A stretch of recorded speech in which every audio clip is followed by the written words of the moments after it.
سبيكي جاي بين قولون عصبي أو متلازمة أو متلازمية، متلازمة الكون الهيوجي أو متلازمة القولون العصبي. بالإنجليزي بين إرتابل باور سندروم أو متلازمة IBS. القولون العصبي مرض وظيفي وليس عضوي. يعني شو معناه؟ تشتق قولون تني، لا يوجد إصابة في القولون، ولكن يعتبر مرض وظيفي ذات منشأ عصبي. لأنه عم بيجي المنشأ عصبي نخش إنه والله إنه عصم الرأي يا إنه إذا مضبوط من وزدين مياتشكي ولو قال لك ولك إنه عم بيمنع ما يختار يكون عصبي ما مش مفتني عصبي. لا، بيا عند ذات منشأ عصبي، يعني الدماغ والمخ. عم بيجي شخص يعني مخ إنسان وظيفي برن. العقل الثاني عند الإنسان هو القولون. يعتبر القولون العقل الثاني عند الإنسان من تركيبته، يعني من ناحية التركيب الخلوي.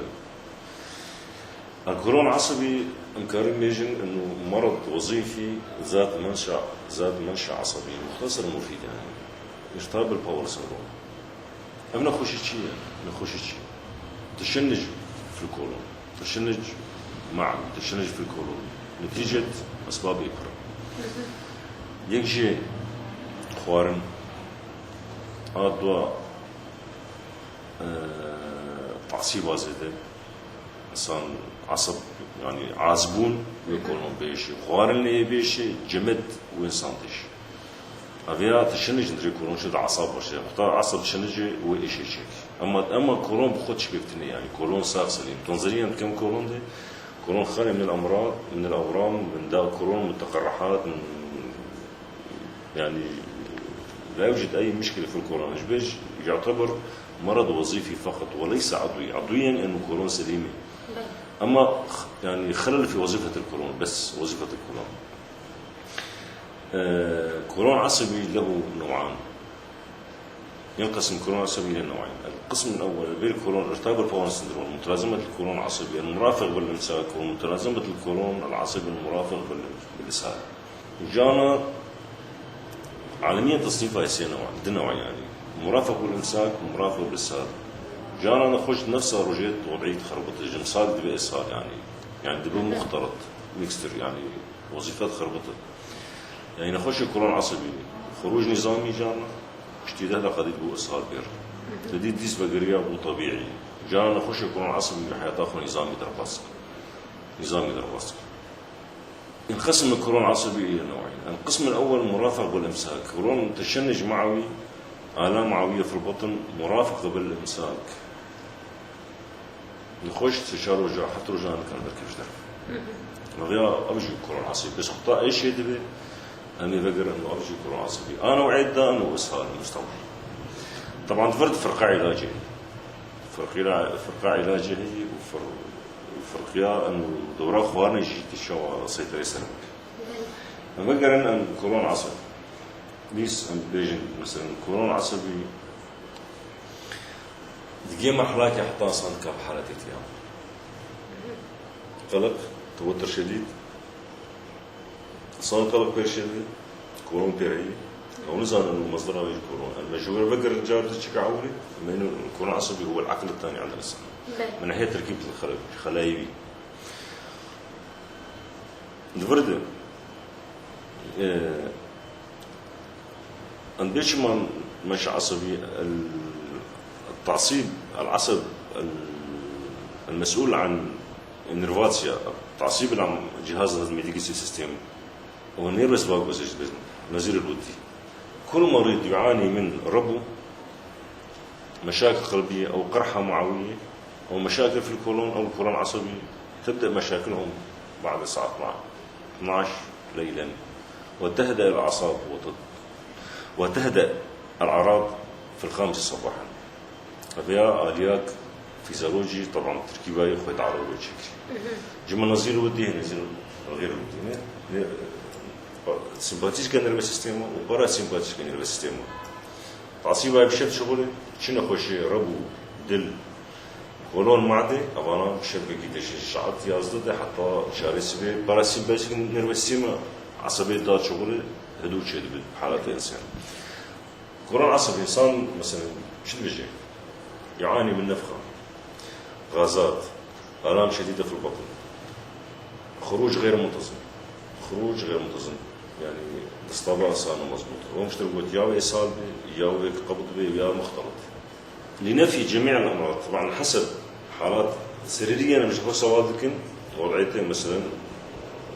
أول سؤال مثلا ايش كدية سبب كورونا اقسامي برن كورونا مش عور دستوي بكن لفائفي كورونا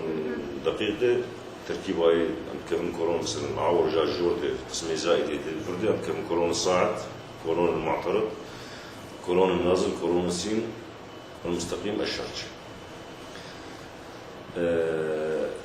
كورونا عصبي آلام معممة في البطن، اطراح شديد الغازات، خروج غير منتظم، الإحساس بوجود جسم أجنبي في الشرج، كورونا عصبي حتى بواسير شيتكي حتى إسهال واربي نتيجة إسهال آخر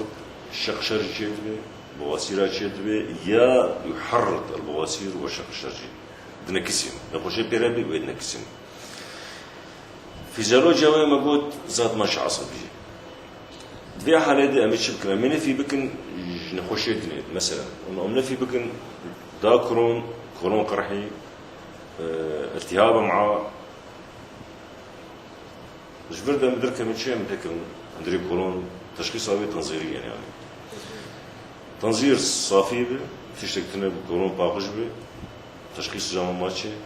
ما كورونا عصب. طبعا ربط السريريات مع المخبر مخبريا وسريريا وتنظيري تذكر الفردة دمينيتش جمع أمي تحدي خوشيكي أهم شيء مثلا فحص براز زائد دم الخفي أمي شيكين ترنكت أمي تكن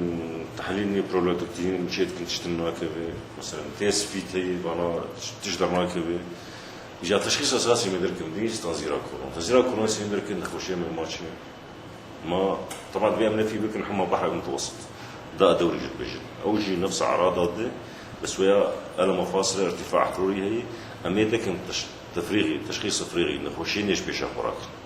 مثلا جرثومة المعدة هي الجوبات البلوري أو جي غازات تنفخ شيتك سرطان شيتك أميت ده أزولاقي سلياق شبه شاخوراك سو امتصاص تحسس من هذا الجلوتين مش بشاخوراك أمي فيروسات كيف بديش بشاخوراك أمي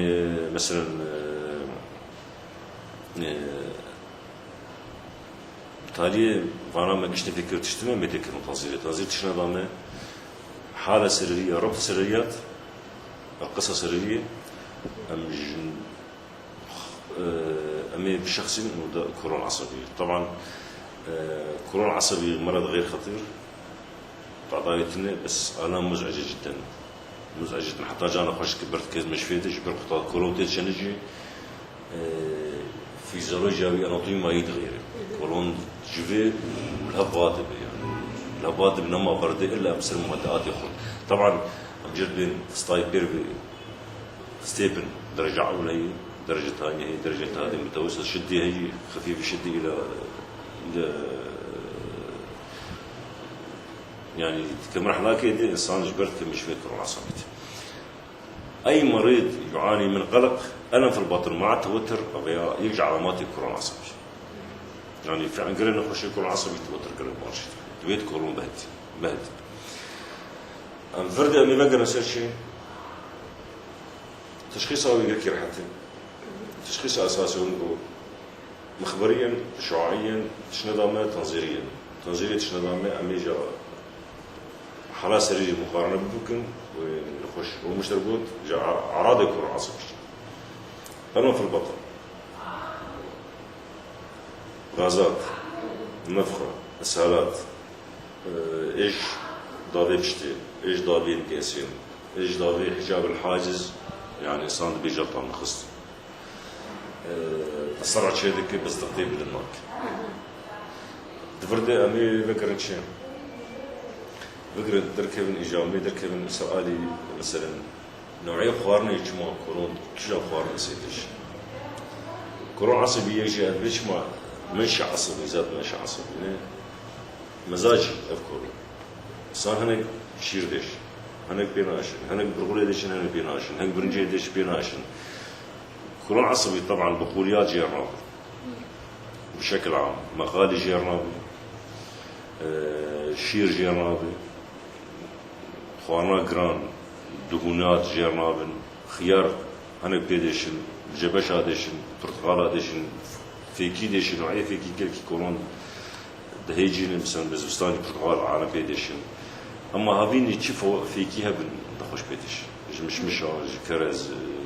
بطيخة جبشة خيار وعجان جا بي مزاجي هناك بياز مثلا برنجي ديش مزبوغولي ناشو ابيا جابو اجويل كورون عصب جبر مزاجي قرانا كيف سليوي كوروني بشنجي نخوجي هر احساس بالخروج بيجي ديفيكاتسيا اصحاب بازر كيف جدر الشعور بالراحه بعد الخروج الشعور بالراحه بعد افراغ الكورون صان بهر حمامي كوروني فالابو صان ضعيف محتمل نوبتي في بشي دقيقه نخوش ديس هجمتي بش حمامتي دقيقه ديس تركب وهر ديس خروجنا ما خلاص غير منتظم يعني أنا احتمال نفس ساعتي وإسهال متقطعتي حرقة في الشرج حتى أب هجمة هر لدي بشتوي أب هجمة شو جا كورون دس بخبديك مثلا بو مساق نخوش أب مزاجي كورون مزاجي أب كورون عصبي كورون عصبي شتعدريتك خوارن عزبون شغارة مشروب وسرمان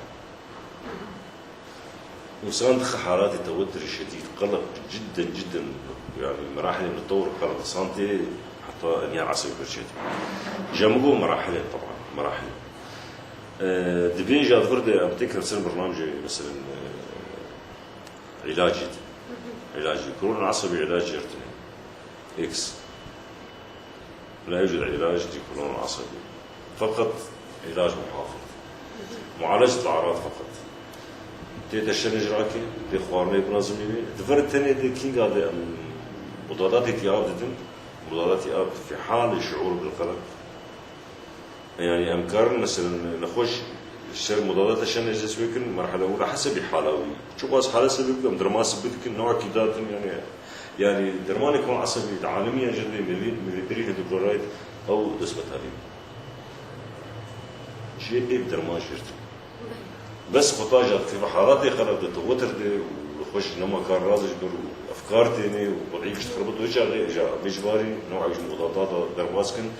مضادات اكتئاب ثلاث الحلق او جدوين الدواء الاساسي او عالميا درماني اساسي مضادات الاكتئاب اميتريبترين او تركيزون طبعا كل برامجي هني هنضربها زكن كمساعده شو امتصاص غازات تنظيم حركه المعاصي كورون يحتوي على 33 بوابة طبيعة كسبية نظام أسرار سمسي بوابة نخواني تي حركة منظمين تي قضاء يسر غازات بكي تي خمارة شركة بكي شبوه خدم أبيا درجة أولى نخوش رايحي سبب الماني خطنا غيرين نخوش تي قلق دس بكر تجباري جمودات اكتئاب دس بكي اس بكي طاجانا مدقين قلكي مضادات اكتئاب قلكي جراند كندن وعسينا وجبر بالسيطرة سرنا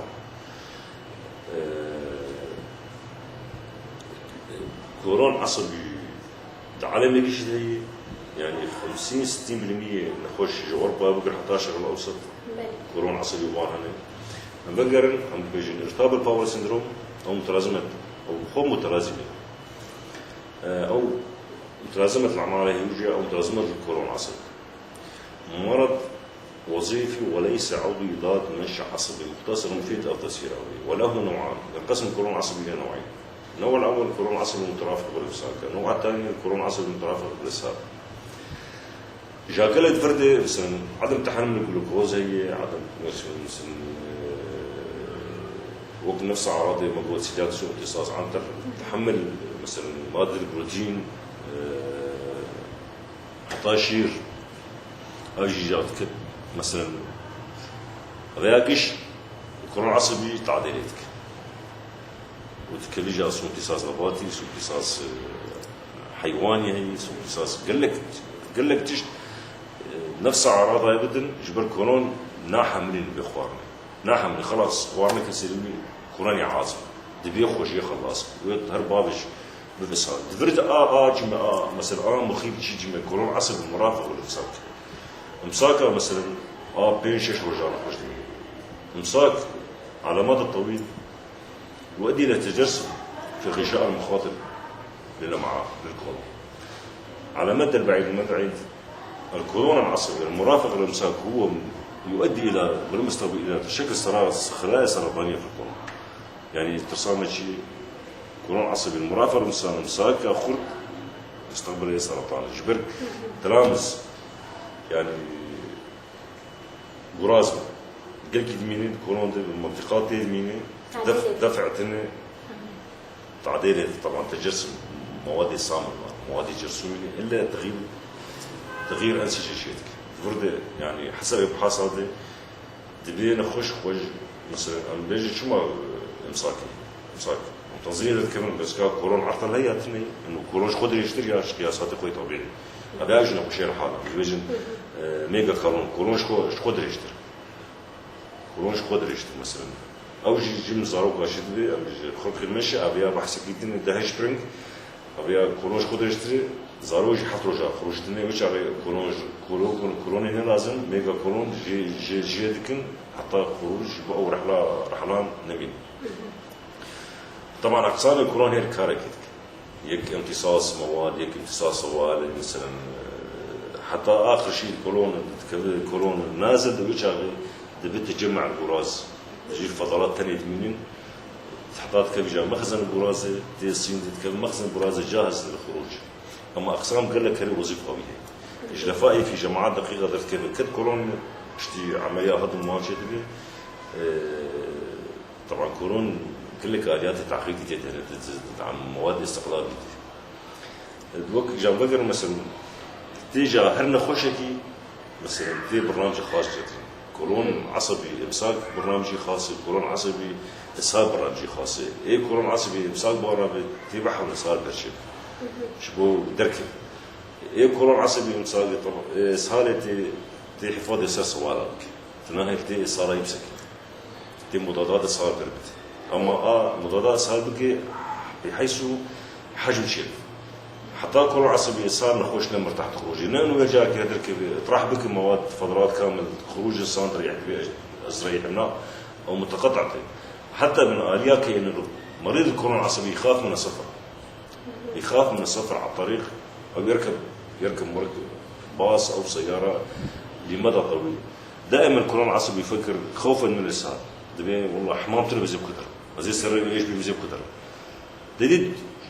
دفرد انه بخطت تفكري انه بخطت صار طيارات دساريات بتكتب بس تفكري كورونا بو عاملك نفسي كورونا دبي نخش دركب خلاص بياض جا علاج هريك علاجك آليات مختلف جرتي تهنك تحسين بك تهنك ابوك سال تهنك شوارع سلام سكني تيس شو سواء مثلا تهنك مثلا خمار بنكرياس بيربط وتذكر تاني كورونا عصبي ليس مرض خطير مرض العصر فقط مرض وظيفي او خطورتها وتني اللي وقت جو علاجها ويجتني قالك انسان بخوا بباريس تشتري طبعا علاج نهائي جت انه اكثر ما تجي خلاص بذهب وجابك بازار وجابك مستحيل بس هو ترخيص قوي